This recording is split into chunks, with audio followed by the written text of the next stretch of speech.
Hello everyone, मैं आज आपको वीडियो में बताने वाला हूँ कि आपकी जो वाइड बॉल जाती हैं वो वाइड बॉल क्यों जाती हैं और आप उनको कैसे कंट्रोल करोगे। क्योंकि मैंने देखा काफ़ी बार मैचेस में बॉलर्स की बहुत वाइड बॉल जाती हैं, उनसे उनको बहुत सारे एक्स्ट्रा रन खर्च करने पड़ते हैं।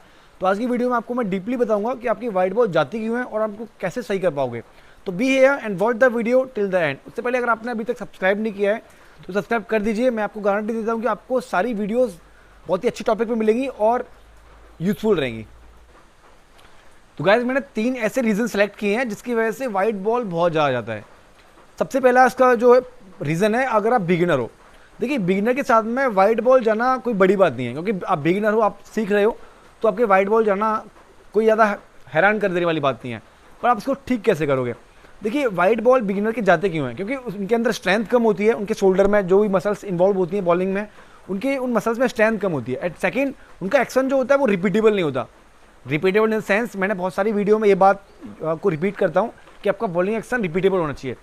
रिपीटेबल मतलब आप हर बार एक तरह के एक्शन से ही बॉल डालो। और बिगनर जो होते हैं उनको एक्शन पता नहीं, कभी वो यहाँ से बॉल को होल्ड कर लेते हैं, कभी बॉल को रिलीज़ यहाँ से करते हैं, कभी बॉल को रिलीज़ यहाँ से कर देते हैं, कभी बॉल को रिलीज़ यहाँ से कर देते हैं। तो उनका एक्शन रिपीटेबल नहीं होता। तो रिपीटेबल एक्शन करने के लिए आपको कंटिन्यू बॉल डालने की ज़रूरत है, खड़े खड़े अपने एक्शन को। और आप एक टाइम में जहाँ से बॉल रिलीज़ कर रहे हो बार बार बॉल को वहीं से रिलीज़ करो। अगर बिगिनर हो तो आपको ज़्यादा सोचना नहीं है, जस्ट आपको प्रैक्टिस करनी है, प्रैक्टिस प्रैक्टिस प्रैक्टिस। और आपकी विद इन 10 to 20 डेज आपका हाथ और एक्शन, आपकी बॉडी एक एक्शन को अडेप्ट कर लेगी। उसके बाद आप उसी एक्शन से बॉल डालोगे और आपकी बॉल ठीक हो जाएगी। ओके, सेकेंड जो पॉइंट है वो होता है, अगर आप फास्ट बॉलर हो तो आप पर स्विंग कंट्रोल नहीं हो रहा। मान के चलिए मैं फास्ट बॉल डालता हूँ, मैं बिगिनर नहीं हूँ, मेरा लेवल थोड़ा सा बिगिनर से ऊपर है, एलीट लेवल भी नहीं है, थोड़ा सा बिगिनर से अच्छा लेवल है।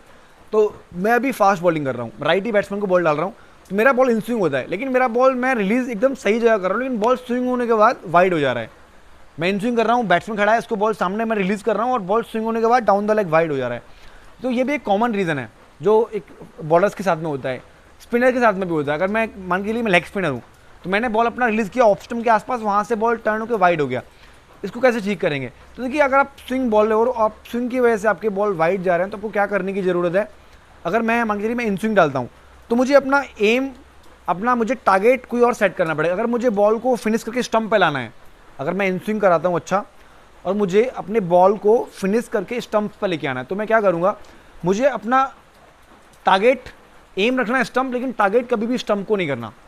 देखिए, मैं आपको एक एग्जाम्पल, मैं खड़ा हूँ, मुझे बॉल को मैं इन स्विंग कराता हूँ राइटी बैट्समैन के लिए, तो मुझे बॉल स्टंप पे फिनिश करना है।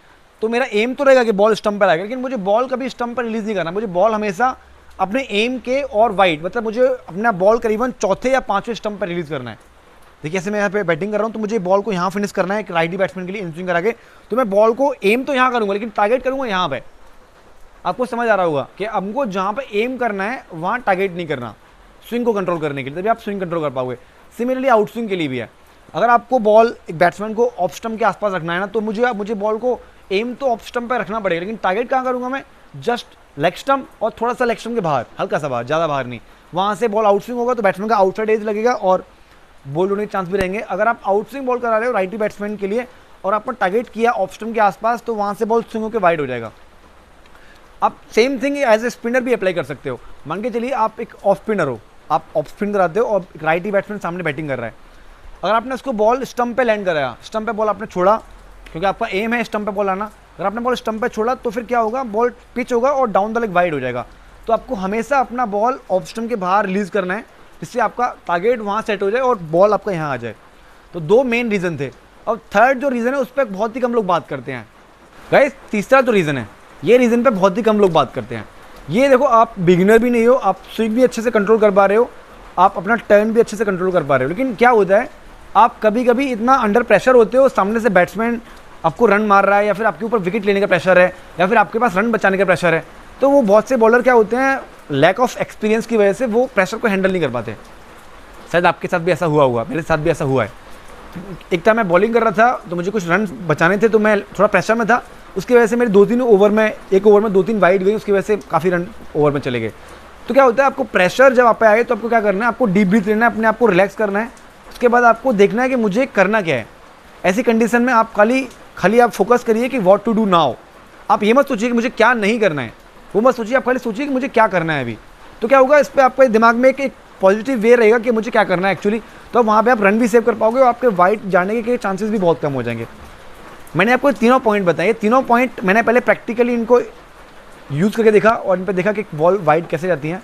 मुझे लगा कि ये तीनों पॉइंट बहुत ही यूज़फुल हैं। आपको एज अ बॉलर ये तीनों पॉइंट पे काम करने की बहुत ज़्यादा ज़रूरत है अगर आपके बॉल वाइड जाते हैं। तो आप मुझे कमेंट सेक्शन में बताइए कि आपके वाइड बॉल क्यों जाते हैं।